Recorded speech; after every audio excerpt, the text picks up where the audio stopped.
बिस्मिल्लाहिर्रहमानिर्रहीम। अस्सलामुअलैकुम नाजरीन, welcome to my channel foodie Aapi. आज आपके लिए बहुत मज़ेदार सी, बहुत मीठी मीठी सी डिश लेके आई हूँ। वो है शाही टुकड़े।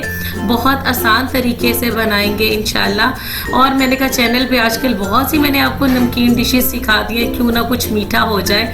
तो चले बनाते हैं शाही टुकड़े बहुत मज़ेदार से। चैनल पे नए हैं तो हमें सब्सक्राइब कर लेना। रेसिपी अच्छी लगी लाइक एंड शेयर करना ना भूलिएगा।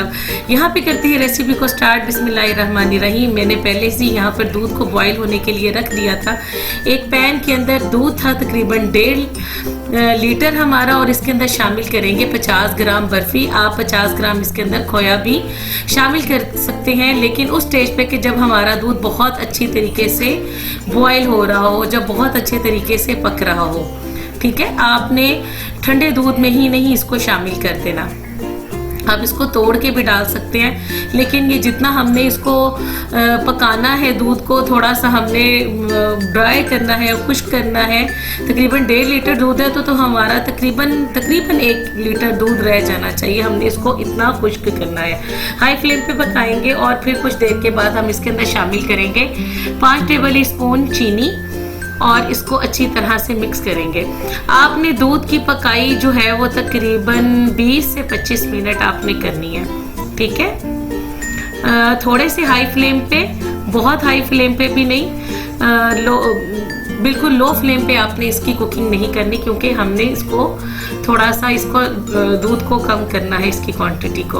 और इसके साथ ही आप चम्मच की ही मदद से थोड़ा सा बर्फी को मैश करते जाएं। अच्छा, इस स्टेज पर अब हम शामिल करेंगे कंडेंस मिल्क, जो कि है 2 टेबल स्पून के बराबर। कंडेंस मिल्क शामिल करने से एक तो इसका टेस्ट बहुत आला हो जाएगा, और दूसरा ये कि दूध भी हमारा गाढ़ा हो जाएगा, जल्दी गाढ़ा होने लग जाएगा। ठीक है, और आपने मीठा थोड़ा सा तेज रखना है, क्योंकि हमने इसके अंदर ब्रेड को जो है ना वो शामिल करना है, तो फिर मीठा थोड़ा सा तेज ही होना चाहिए तो मुनासिब रहेगा। अच्छी तरह से इसको मिक्स करते जाएंगे, और जब बहुत अच्छे से ये पक जाए, कुछ इसकी क्वांटिटी सूख जाए, तो फिर हमने क्या करना है, 1 टेबल स्पून कॉर्न फ्लोर को थोड़े से पानी के अंदर डिजोल्व करके इसके अंदर ऐड कर देना है, थोड़ा थोड़ा सा करके, ताकि हमारा दूध मज़ीद जो है वो थिकनेस की तरफ चला जाए। ये देखें, ये इस तरह, ये बहुत ज़्यादा गाढ़ा नहीं होगा, लेकिन ये अच्छे से थिक हो जाएगा। ठीक, आपने इस तरह ही इसी को पकाना है। और इस स्टेज पे मैं शामिल कर रही हूँ इलायची एसेंस है, कार्डमम एसेंस है। आप इसकी जगह इलायची का पाउडर भी शामिल कर सकते हैं। फिर इसको अगर आप पाउडर को यूज़ कर रही हैं या इलायची के दानों को शामिल कर रहे हैं, तो फिर आपको शुरू में ही दूध जब आप बॉईल करेंगे तभी आपने उसके अंदर ऐड कर देना है। और मैंने इस स्टेज पर इसके अंदर एसेंस डाला क्योंकि मेरे पास मौजूद था, और इससे इसकी खुशबू और टेस्ट बहुत ज़बरदस्त हो जाता है। अच्छी तरह से इसको 5 मिनट के लिए मज़ीद पकाएंगे। और अब आ जाते हैं ब्रेड की तरफ। यहाँ पर मैंने ले लेने 8 से 9 ब्रेड के स्लाइस, और आपकी मर्ज़ी, अगर आप चाहें तो ऐसे इसको ट्रायंगल की सूरत में काट लें, या आप इसको दूसरे रंग से काट लें। अच्छा, मैंने यहाँ पर इसके किनारे रिमूव नहीं किए, क्योंकि ब्रेड बहुत ही फ्रेश थी, और बहुत यानी कि हमने इसको टोस्ट करना है, तो वो सारी ब्रेड का कलर ही ब्राउनिश में हो जाएगा। बहुत ज़्यादा ऑयल में हम इसको फ्राई नहीं करेंगे, बिल्कुल हल्का सा ऑयल लगा के, या आप देसी घी लगा के या दूसरा घी लगा के इसको हल्का सा टोस्ट कर लें। इसको आपने क्रिस्पी करना है, क्रंची करना है।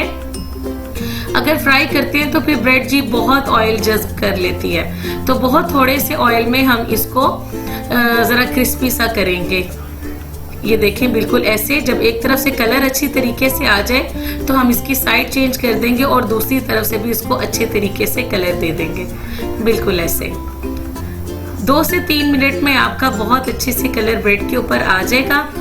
और जी हम फिर इसको साइडें चेंज करते जाएंगे, और फिर मैं आपको इसको डिश के अंदर सेट करके दिखाती हूँ कि हमने इसको नेक्स्ट कैसे करना है।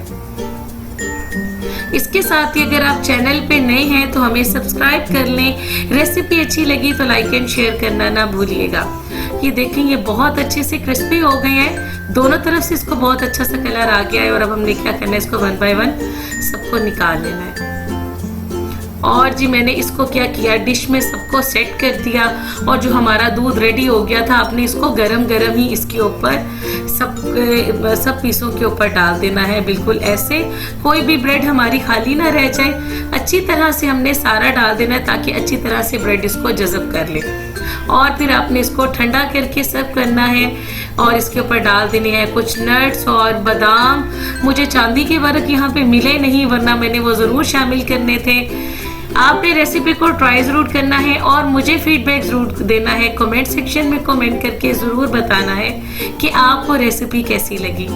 ठीक है जी, दुआओं में ज़रूर याद रखिएगा। मुझे दीजिए इजाज़त। ओके, अल्लाह हाफिज़।